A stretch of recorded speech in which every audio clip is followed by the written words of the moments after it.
For decades, Earth looked harmless, just a quiet little planet fumbling with rockets and satellites. But what if I told you that was all a lie? That buried beneath their own myths and conspiracies, humans had built something terrifying, and they were just waiting for us to make the first move. We thought they were primitive. Instead, they played us like amateurs. Before we dive into this mind-blowing first contact story, make sure you're subscribed for more epic sci-fi twists, hidden truths, and stories that make you question everything you thought you knew about Earth. Now let's begin. He nearly chuckled. Again, High Marshal Kale had been obsessively paranoid about humans ever since we first intercepted their primitive broadcasts nearly 30 cycles ago. To him, every static-filled message, every crude rocket launch, every probe they hurled into orbit wasn't curiosity. It was preparation, an invasion inevitable. Never mind that the species hadn't even stepped foot on their moon in over half a century. Oh, where are my manners? I'm Threxon Vey, senior analyst aboard the Confederation Observer-class vessel Luminous Veil. And right now, I'm standing on the edge of what could very well become the most catastrophic miscalculation in Confederation memory. The Cascade emitter is live and awaiting clearance, announced weapons technician Nara. Her lavender-hued tendrils flickered with glee. Classic trigger-happy military mindset. No hesitation, no nuance. Marshal Kale turned toward me, his multifaceted eyes unblinking. Final verdict, Vey? I inhaled slowly. With due respect, Marshal, my stance hasn't changed. Humanity exhibits no signs of militaristic expansionism. Their orbital grid is made up of weather sensors, data relays, and low-grade research arrays. I urge restraint. Kale let out a guttural chitter that passed for laughter among his kind. Your objections are noted, analyst, but the tribunal has already sanctioned this operation. A control burst will serve as a warning. A few crippled devices at most. If the Terrans are truly benign, they'll pull back on the stars and mind their own dust ball. And if they're not, I pressed, then we'll know our suspicions were justified. He replied, smug as ever. Commander RYX shifted uncomfortably at the console beside me. Perhaps we should delay for another orbital cycle, collect more telemetry. The order stands, Kale barked. Initiate deployment. I watched, silent and clenched, as Nara's nimble digits swept across her controls. A torpedo-shaped emitter detached from our hull and spiraled toward Earth's exosphere.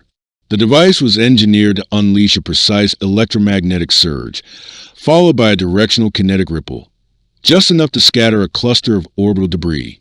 A space cleaner with teeth. Target acquisition complete. Nara confirmed. Initiating in 3, 2, 1. A sudden pulse of cobalt energy bloomed across the viewport. The wave rippled silently through vacuum, and within seconds, several Terran satellites flickered into black. Systems fried instantly. Marvelous, Kale murmured, mandibles widening in triumph. Now we wait. Keep distance. Let's see their reaction. But before anyone could exhale, Navigation Officer Corrin spun from a station, his skin visibly pale. Incoming anomalies, multiple trajectories, shifting, their firing thrusters. What? Kale surged forward. That can't be. Those platforms weren't equipped for maneuverability. I rushed to the console, heart rhythms colliding in my chest. What I saw chilled me. They're not just communication nodes. I whispered, some of them are armed. They're not satellites, I said, my voice tight. They're weapons platforms. Marshal Kale stiffened, his armored frame creaking. Weapons? That's ridiculous. Our assessments were clear. They had no orbital defenses. Then your assessments were fantasy. Our YX snapped, the edge in his voice sharper than usual. Because what we're watching up there isn't passive infrastructure. That's a coordinated defense array. On the main display, the once dormant machines orbiting Earth began to stir.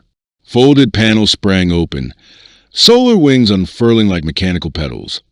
while directional jets hissed to life, adjusting position with eerie precision. But what turned my blood cold were the ports sliding open across the bulk of the larger constructs. Ports shaped for launching, for firing. They're aligning, Nara noted, her earlier thrill replaced by morbid fascination, forming a strategic defense web around their planet. How many? Kale demanded, his voice a low growl. Corin's hands trembled over his console. At least 40 arm platforms, sir. And wait, something else. Something massive is emerging from behind the moon. We all froze as a lunar shadow peeled back to reveal Leviathan. It glided silently into view, a colossal structure of unmistakably human design, yet leagues beyond the clunky orbital habitats their officials had flaunted in broadcasts. This was not a lab or station. This was Warborn. That thing's over 300 meters long, I said, my voice hollow.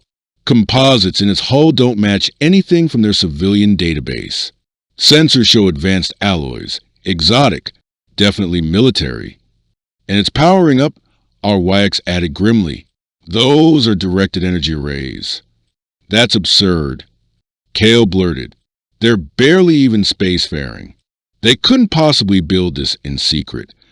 Well, our YX said dryly they could, and apparently they did, and it's moving straight toward us. They can't see us. Kale insisted, his tone almost desperate. Our cloak is intact. No longer. Nara cut in, panic replacing her usual precision. We've been compromised. Multiple targeting scans are hitting us. They see us. I let out a breathless laugh. Great. We poked a quiet apex predator, and wouldn't you know it? It has fangs. Long, glowing, planetary-grade fangs. Now is not the time for jokes, Vey. Kale snapped. Oh, I disagree, I replied smoothly. If ever there was a time for sarcasm, it's when your brilliant plan has just provoked extinction-level consequences. Transmission incoming, announced communications officers ran. Wideband, audio and visual. They're broadcasting directly. Put it through, our YX said before Kale could object. The screen shifted. A human male appeared, broad-featured, resolute, wrapped in dark-toned military garb. Xenobiology files would probably label his expression as severely unimpressed. Unknown vessel, the human said, mouth moving with unsettling calm. The translation system rendered his words crisp and unambiguous. This is General Marcus Trent, Earth Planetary Command. You've committed an act of hostility against Terran territory. Disarm immediately and prepare for interdiction. Earth Planetary Command? That designation wasn't in any Confederation archives. Kale stepped forward, struggling to regain control. I am Marshal Kale of the Stellar Compact. This was not an attack, merely a deterrence test, a demonstration.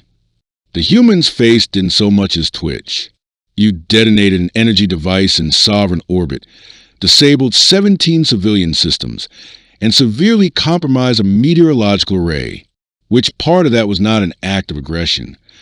We were merely clearing orbital congestion, Kale answered, but even he sounded unconvinced by his own excuse.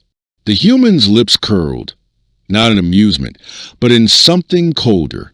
So you wandered into our airspace, knocked over a few satellites, and shuffled things around, without alert or consent. That's like me barging into your home and rearranging your furniture, because I thought it was untidy. I hated to admit it, but the comparison was scarily accurate. We weren't aware of your military presence in orbit, Kale confessed. All intelligence pointed to your species lacking such technological advancements. At that, the human smiled, a thin, sharp thing. Exactly. We worked extremely hard to keep it that way. And now, Admiral, congratulations. You're the first alien representative to officially stumble upon Earth's shadow defense fleet. Then he added, with unnerving calm, I hope that discovery comforts you in your cell. Cell, Kale repeated, as if the concept itself was offensive. You can't be serious. Capturing a compact command ship? Multiple strike craft incoming. Corin blurted, panic rising. They're deploying, encircling us from every angle. Confirmed they're equipped with breach tech. Raise shields. Kale roared, "We can't." Nara replied, "Something's jamming our defensive net. All systems are non-responsive, weapon banks, shield lattice, everything." On screen, General Trent looked less like a conqueror and more like a man clocking in for a standard shift. "Impressive ship you've got, but we've been preparing for this day for generations. You really thought we wouldn't build countermeasures? Contingencies? Just in case our first contact wasn't friendly?" "Marshal," I said softly, "we have no options. Recommend surrender." "Surrender to these?" Kale hissed, barely containing his fury. "To primitives? Primitives who just disarmed our entire ship without firing a shot." I reminded him, "and who somehow developed a clandestine orbital fleet we didn't even suspect existed. I think we owe them a little humility." Our YX nodded slowly. "Frexen's right. We've been outplayed. Diplomacy is our only viable route." Kale's mandibles clenched audibly, but even his pride couldn't hide the truth. "We were beaten." "Very well," he grumbled. "General Trent, we formally surrender this vessel. I demand recognition of our diplomatic status under Compact Accord 47A. Trent's brow lifted. "Interesting. You expect us to honor your treaties after you violated our skies? But we're not monsters. Your personnel will be treated fairly while our respective authorities initiate talks." The transmission cut. For a moment, no one spoke. Then I exhaled. "Well," I said, "that could have gone worse." Kale shot me a look like daggers. "I mean it," I added, grinning despite myself. "We came here to bully what we thought were galactic toddlers, and instead walked into a hidden empire with teeth. An entire hidden fleet, right beneath our sensors. Not just hidden, but capable of dismantling our supposedly dominant tech, without firing so much as a flare. If I weren't moments away from being processed by an alien species, I'd be frantically outlining notes for my post-mission thesis." "You're enjoying this?" Nara accused. "Enjoying? No," I replied. "But the cosmic irony? That I deeply appreciate." The deck trembled beneath us, a vibration that needed no explanation. "They're making contact with the hull," Corin confirmed, though we all already knew. "All hands." Our YX's voice echoed over comms, comba commanding, "Prepare for boarding. No resistance. Repeat, do not resist." Kale paced like a caged predator. "This has never happened before. No species has ever boarded a compact vessel. No species you know of," I said pointedly. "Considering how well the humans masked their military, who knows what else they kept in the dark?" Before he could retort, we heard it. A long metallic hiss. Then the shriek of metal under pressure. They weren't bothering with airlock etiquette. "They're cutting into us." Nara snapped, instinctively reaching for her weapon. "Stand down." Our YX barked. "All personnel disarm now." With a sharp clang, a circular plate of our hull clattered to the floor. Moments later, figures in sleek, charcoal armor stormed through the breach. Their weapons looked crude, projectile-based, if I had to guess, but functional. Lethal. "Hands up," one barked. No ambiguity there. Every appendage went skyward. The boarding team moved quickly, systematically securing the bridge, glancing at each of us with growing curiosity. "Captain Lopez," one said into a comm unit. "Command deck secured. 5 alien variants, no resistance." A new figure entered next, clearly in charge. Her suit was less bulky, insignia more ornate. She carried no visible weapon. She didn't need one. "I am Captain Elena Lopez of the Earth Defense Vessel Vigilant," she announced, voice crisp. "Which of you holds command?" Kale stepped forward stiffly. "Marshal Kale of the Stellar Compact." She studied him. "So you're the genius who thought it wise to detonate an explosive near our planet?" "It was not an explosive," he snapped. It was a disruption array. The explosive disruption array? She cut in. Yeah, we call those bombs. I couldn't stop the snort of laughter that escaped. Both Kale and Lopez turned to glare at me. Something amusing? She asked. Just the absurdity. I replied, still smiling. I'm Threxenvey, senior analyst. For the record, I advised against all of this. Smart man, she said. What species? Lority, I answered. Renowned for research and terrible judgment in leadership. Kale's glare could have melted titanium, but Lopez's lip twitched. Almost a smile. You'll be escorted aboard the Vigilant, she informed us. Your vessel will be towed to our lunar facility for analysis. You'll be held for diplomatic resolution, Lopez continued, until your confederation and our government begin formal talks. You have no right to seize a compact command ship, Kale barked. She met his protest with a look carved from ice. You detonated an unregistered weapon inside our orbital perimeter. No notice, no clearance. Under EDF wartime protocols. That's a hostile act. Frankly, we're being exceptionally polite. How long has Earth maintained this defense force? I asked, genuinely curious. That's classified, she replied. But I can tell you, we've been scanning the stars for quite a while. Waiting. Preparing. Preparing for what? Our WIX asked. Lopez didn't blink. For someone to make the mistake you just made. We were led off the bridge in tight formation, the humans flanking us with disciplined precision. I couldn't stop the thoughts swirling through my mind.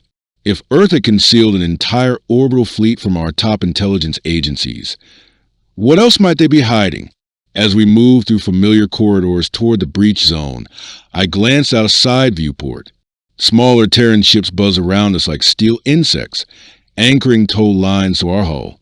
You know, I said to Lopez beside me, voice casual, most civilizations are ecstatic to discover they aren't alone in the cosmos. You humans? You look ready. She offered a half smile. We've debated the existence of extraterrestrial life for centuries. Not all theories were hopeful. This one certainly wasn't. I observed. She nodded. No, but we prepared for all outcomes, including the scenario where a warship showed up uninvited. She gave me a knowing glance, especially that one. We neared the EDF ship, and I noticed something strange. Faint patterns in its hull plating, a curvature in the structure that scratched in memory. Your systems, I began. Your tech, some of it looks classified. She cut in before I could finish, but it was too late. I'd seen enough. Their ship design, certain angles, material blends, energy routing, it wasn't Terran in origin. Not entirely. Not modern Confederation tech. But older, obsolete models. Archive-level schematics. Almost as if they'd studied us before. Have you encountered us before? I whispered, low enough that only she could hear. She didn't answer, but her eyes met mine, sharp, assessing, curious now.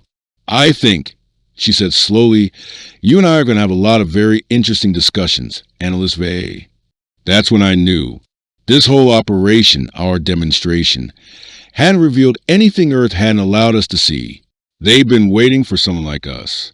And as we crossed into the EDF Vigilant, the feeling settled deep in my bones. This wasn't the end of the mission. It was the start of something much bigger. The inner door sealed behind us with resonant clunk, and we stepped into the unknown. The Vigilant interior was nothing like the clunky public shuttles Earth broadcast on their networks. I expected loose wires, flickering bulbs, crude steel. What I got instead were pristine corridors, wall panels that flowed seamlessly, lighting that seemed to read and adapt to our movement. As we moved deeper into the Terran vessel, lights tracked our movement, responding automatically to our presence. Lopez caught me glancing around. Impressed? I'll admit, I didn't expect this, I said. For a bunch of primitives, she teased, that half smile ghosting across her face again. I never called your species primitive. I corrected. That was Marshal Kale's terminology. Behind us, Kale clacked his mandibles in open irritation. The humans had bound his dominant limbs with a shimmering energy restraint that outclassed even our elite enforcement tech. Yet another mystery that didn't fit their supposed technological level. We were brought into a wide, sleek chamber that seemed designed for negotiation. One wall was dominated by a massive viewport. Through it, Earth spun slowly below us, and beyond, our vessel limped in tow, pulled along by Terran craft like a trophy. Your crew will be held separately, Lopez announced. But the three of you, she pointed to Kale, our YX, and myself, will stay here for initial talks. This is outrageous. Kale exploded. The stellar compact will what? Lopez interrupted coolly. You sent an armed vessel into orbit around an inhabited world and detonated a device. No introduction, no diplomacy, just fire. She leaned forward slightly. Let's not pretend you're sitting on any moral high ground, Marshal. I fought a smirk. I was beginning to admire this human.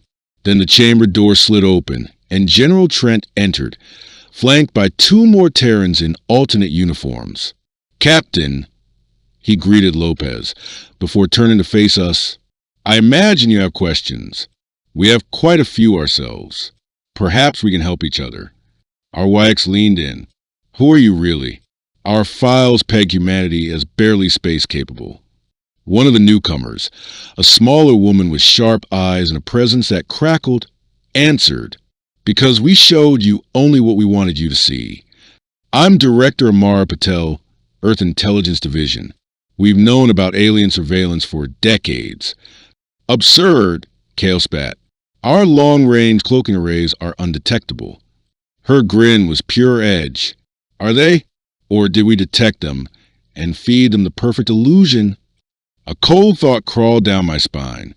If true, they hadn't just spotted us. They'd manipulated our sensors for years. How long have you known about us? I asked. The third Terran, a silver-haired man with aged eyes, answered calmly. Dr. Jackson Porter, lead of the Xenoscience Council. He folded his arms. Officially, today is our first contact with your specific alliance. Unofficially, he glanced at Trent, who gave a subtle nod. Our first confirmed alien tech recovery happened in 1947. 1947? Our YX echoed, stunned. That's over 70 of your years ago. 78, Dr. Porter corrected. A compact scout crashed in what you call New Mexico. The pilot didn't make it, but the tech survived.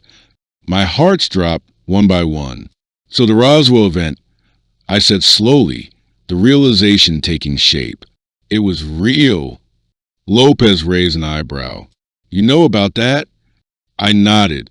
In our archives, it's classified as a human origin myth, a widespread conspiracy theory. Your archives are incomplete, General Trent said bluntly. That wreckage was our first exposure to interstellar propulsion, gravitational field generation, and directed energy systems. It rewired our entire technological timeline. Marshal Kale was visibly shaken now, mandibles twitching. This is absurd. If a compact vessel had gone down in that quadrant, a salvage unit would have arrived within hours. They did, Patel confirmed.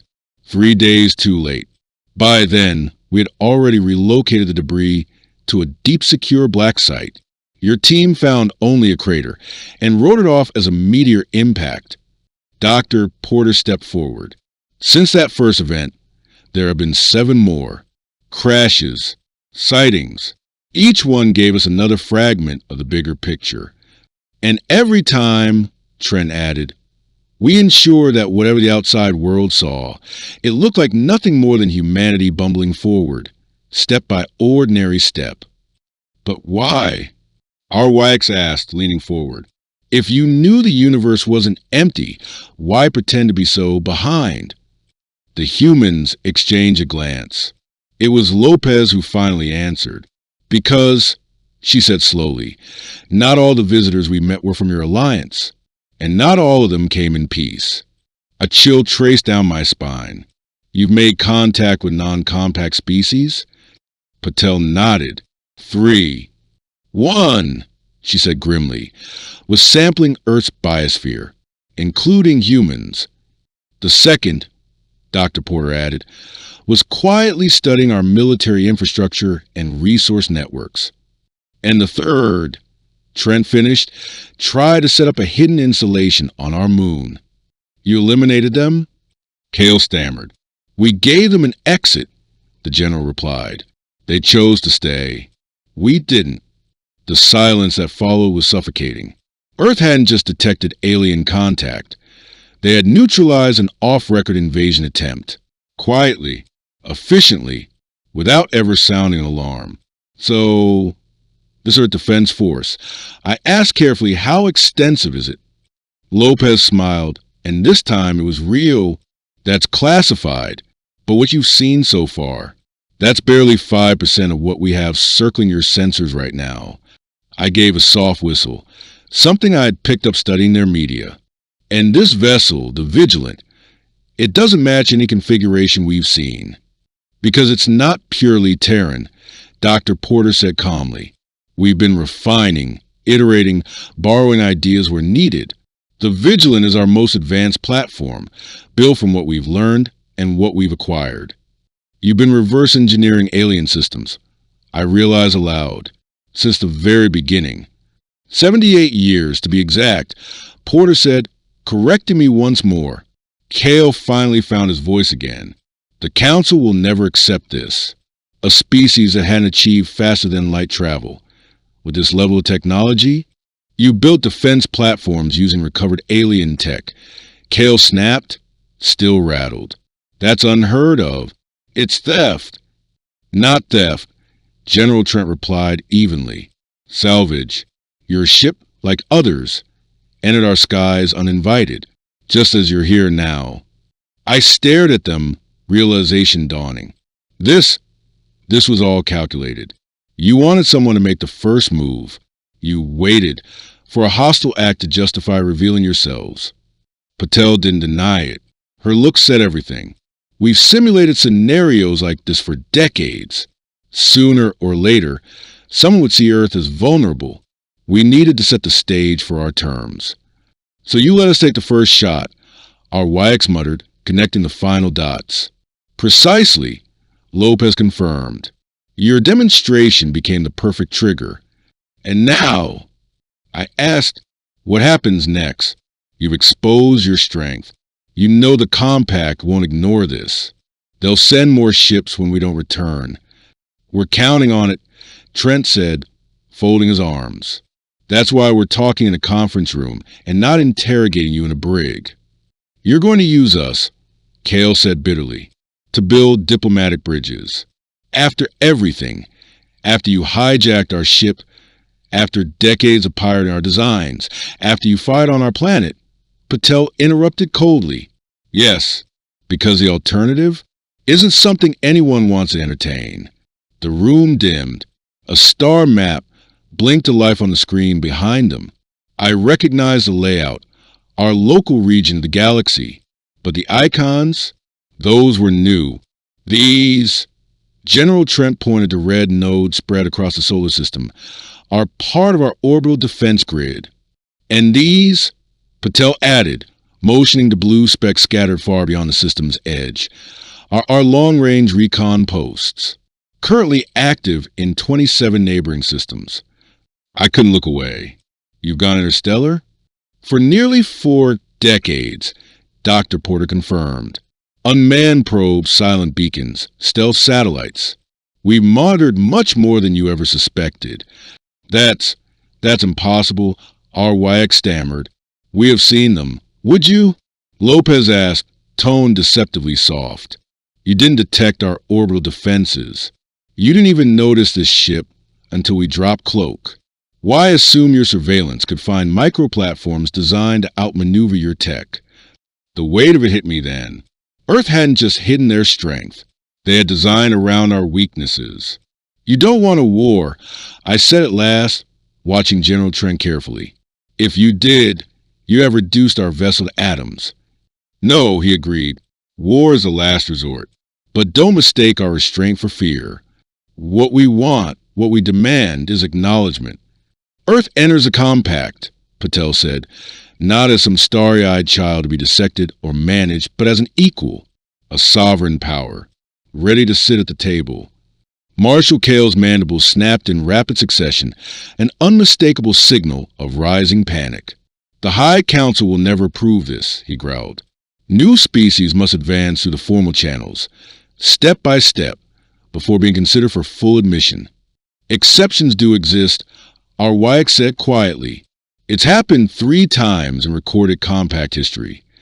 Each time when a civilization offered something valuable, I added, turning toward our human hosts. And you spent decades learning exactly what the Council values. Captain Lopez gave a single nod. We have. You've been gridlocked with a Voric swarm for over a century, General Trent said. Your stalemate stems from an inability to counter their biological cloaking and warp splice drives. My breath caught. That war was classified on the deepest level. If Earth knew, our stealth tech, Trent continued, renders us undetectable to Confederation sensors.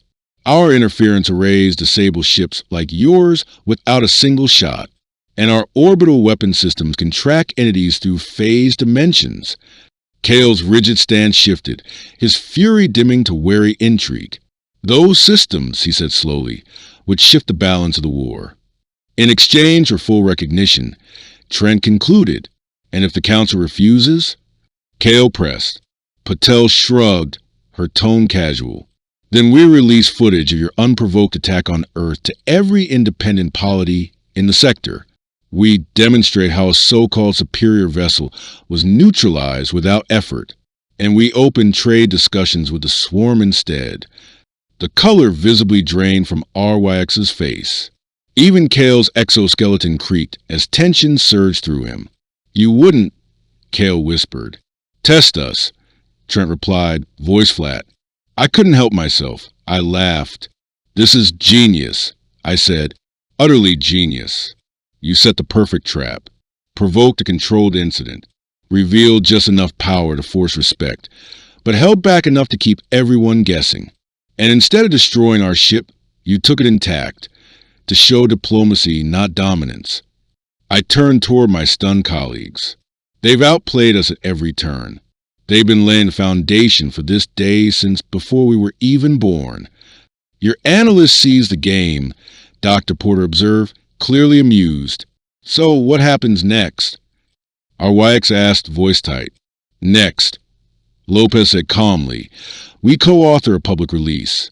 A joint declaration that Earth has made contact with sentient extraterrestrial life following an unfortunate, but understandable, incident in orbit. She continued, we express a deep desire to join the galactic community and offer selective technological cooperation with our new allies. And we all agree to pretend, I said, smiling, that this was a diplomatic milestone, not the day the Confederation was caught with sensors down. Kale and RYX both shot me glares, but I could see the resignation setting in. Essentially, Patel replied, lips curving faintly, yes. Kale collapsed back in his seat, defeated. The Council will strip me of rank for this. Actually, General Trent said, we're willing to frame you as a visionary who recognized Earth's value and pursued contact, despite an early misunderstanding. Kale blinked. You'd say that? Diplomacy, Patel replied, is the art of preserving dignity, and we're not here to humiliate anyone. We're not here to shame the compact or its envoys, Director Patel said plainly. We're offering inclusion, not inciting conflict. While the humans and my superiors lean into the careful dance of diplomacy, debating phrasing, release timing, and mutual concessions, I wandered toward a wide viewport that framed Earth in serene silence. From orbit, the planet still wore its mask, blue oceans, swirling white clouds, the quiet illusion of an innocent world. We had come to pressure a primitive. Instead, we'd awakened something ancient, calculating, and far from helpless. Captain Lopez stepped beside me, hands behind her back. Stunning view, isn't it? Very, I replied, and filled with surprises. She tilted her head. You don't look nearly as shaken as your command crew. A laugh escaped me. I'm a xenoscientist. Being wrong is part of the job. Being proven wrong? That's exhilarating.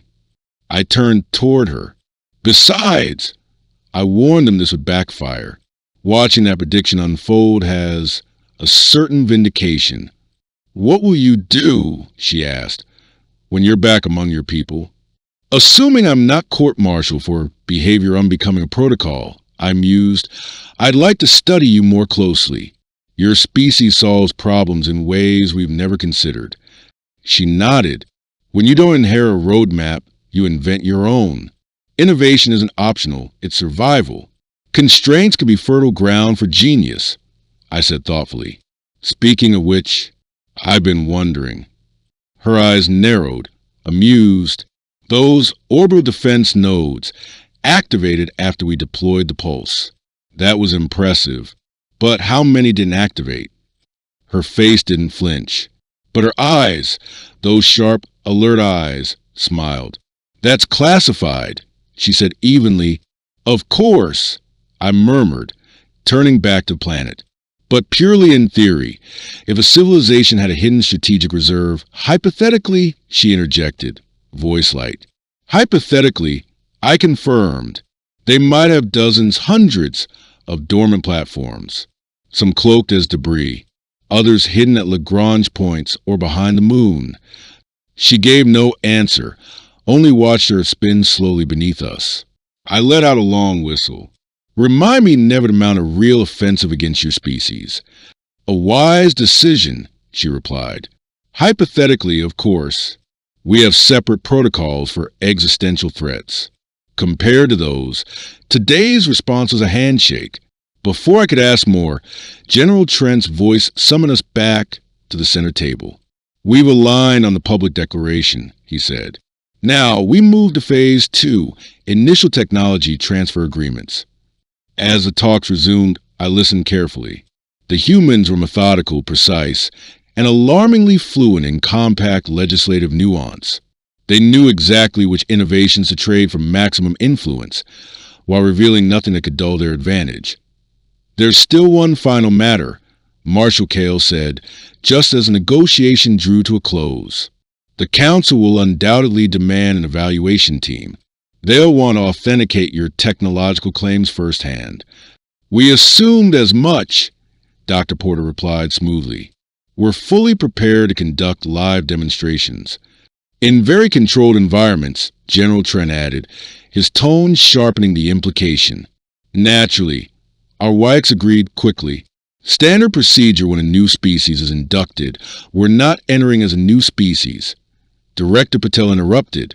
We're applying for full parity, equal to founding members.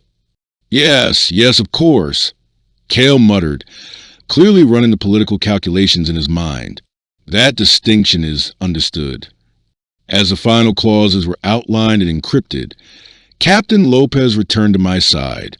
Science Officer Vey, she said, General Trent has approved your request to tour our lunar research hub before your departure. I blinked. I never submitted such a request. She gave a small wink, one of those subtle, curious human expressions meant to suggest shared secrets. No, but you were going to, a scientist like you, skipping a facility where we've reverse-engineered alien hardware? Unthinkable. I laughed aloud. You've studied me quite closely.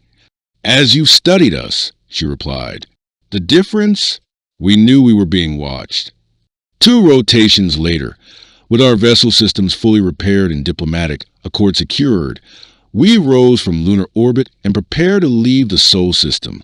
I stood at the front of the bridge beside Marshal Kale and Commander RYX. None of us had said much since departing the Vigilant. The Council won't accept this easily, Kale said at last, his voice heavy.